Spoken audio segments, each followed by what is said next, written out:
Assalomu alaykum, kirib kelgan yangi yilda muborak bo'lsin. Bu yil hammamizga omadli, daromadli kelgan bo'lsin.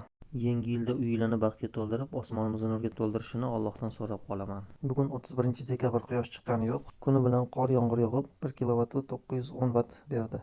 10 kilovat stansiyamiz bir oy davomida dekabr oyida 384-140 vatt energiya berdi. Bu yili aprel oyidan boshlab 7868 kilovat tok energiyasini olman. Bugun kuni bilan 6,5 kilovat yuk ishlataman.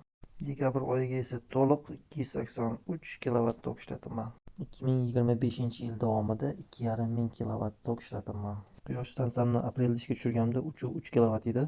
Aprel oyida 423 kilovat tok berdi. May oyida 4 kilovatga ko'tardim. 617 kilovat energiyasini oldim.